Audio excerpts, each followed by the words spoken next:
Halo teman-teman, apakah kamu bingung ya ketika kamu punya uang atau dapat uang dan mau berniat untuk investasi di reksadana? Nah, ini baiknya saya belinya itu langsung atau kita cicil. Nah, kita akan bahas di video ini ya. Dan jangan skip videonya agar kamu tidak ketinggalan informasi ya. Tahu informasinya nggak kepotong-kepotong ya, dan nggak ada informasi yang hilang. Dan mari kita bahas ya. Nah, di sini akan aku jelasin ya, dari teknik kita membeli reksadana. Kita baiknya kita tabung secara rutin atau kita beli secara rutin, atau kita beli secara langsung, atau kita lamsam, atau nama lainnya itu lamsam. Nah, kita berganti ke instrumen yang ini ya, saham ya, reksadana saham. Nah, berbeda dengan reksadana pasar uang ya. Di reksadana saham ini, dari setiap produk reksadana pastinya memiliki performa yang berbeda-beda ya. Ada yang naik, ada yang turun. Kalaupun naik ada yang tinggi banget, ada yang sedang saja. Kalaupun turun ada yang turun banget. Nah, ini beda-beda ya. Ada yang di sini coba lihat ya, ada yang 19%, ada yang 11%, ada yang turun, ada yang naik. Nah, di sini. Nah, kita akan bahas di sini ya, karena saham itu ada yang dikelola secara aktif atau yang dipilih langsung oleh CME, si emiten-emitennya, atau yang dipilih dianalisa secara langsung. Nah, ada juga yang dikelola secara pasif. Nah, ini yang pasif ini termasuk yang saya gunain juga ya. Contohnya yang berbasiskan indeks. Nah, di sini ada indeks IDX30 ya. Ada juga indeks lain, contohnya Serikahati, atau ada yang lain kayak LQ45. Nah, di sini saya contohkan yang indeks IDX30 ya. Nah, di sini indeks itu dia pasti naik turun. Nah, naik turun dalam jangka pendek itu naik turun, dalam 3 tahun pun itu naik turun. Nah, kalau kita tarik lebih jauh, lebih panjang, biasanya itu cenderungnya naik.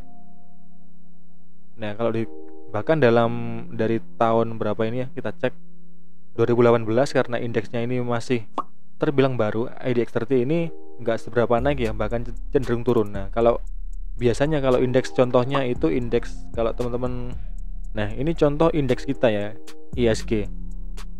Nah, kalau kita tarik dalam jangka panjang itu naik terus. Kalau kita cuman dalam 5 hari, 1 bulan atau 1 tahun, itu pasti dia nggak kelihatan naiknya. Nah, ini dalam 5 tahun sama kayak yang tadi IDX30 itu hampir sama ya performanya. Nah, karena kita nggak bisa memprediksi ya si indeks ini bakalan naik terus atau bahkan turun.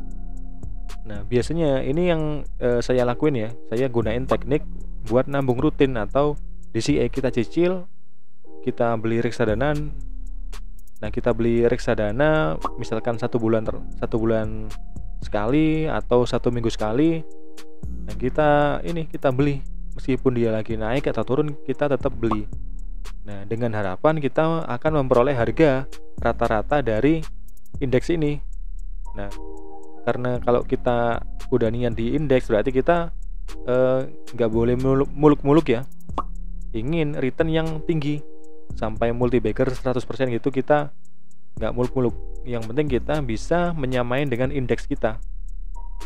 Nah, kalau teman-teman mau return yang lebih tinggi, itu bisa pilih reksadana yang dikelola secara aktif.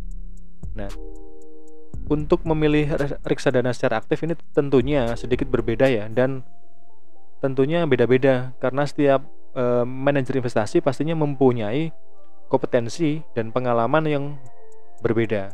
Nah, kalau saya sendiri daripada saya memilih yang dikelola secara aktif, saya memilih buat stock picking ya, atau saya memilih saham secara mandiri yang saya pelajari, saya analisa, dan saya udah tahu ini perusahaan bagus, baru saya beli secara mandiri lewat sekuritas saham sendiri tanpa melalui reksadana. Nah, kalau teman-teman belum punya waktu untuk analisa secara mendalam, ada baiknya teman-teman milih reksadana saham ya, baik yang indeks atau kalau mau return lebih tinggi, tentunya dengan resiko lebih tinggi, teman-teman bisa pilih reksadana saham yang dikelola secara aktif. Ada banyak ya, contohnya ini ada Securitas Equity Fund, ada Batavia Dana Saham, ada Dana Manulife. Ini yang pokoknya yang nggak ada embel-embel indeksnya, contohnya IDX30, Serikahati.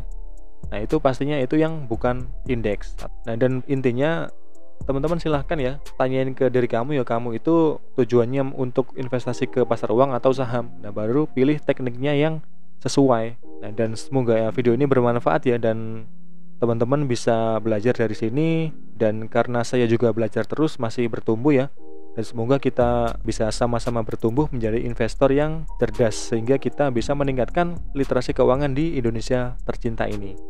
Nah, agar nggak ketinggalan tentang informasi mengenai investasi ya, pasar modal atau investasi dari instrumen-instrumen lain, silahkan di subscribe ya, dan silahkan komen kalau ada pertanyaan, nanti akan saya bahas di video ya, atau saya balas di komentar. Nah, terima kasih udah menonton dan sampai jumpa.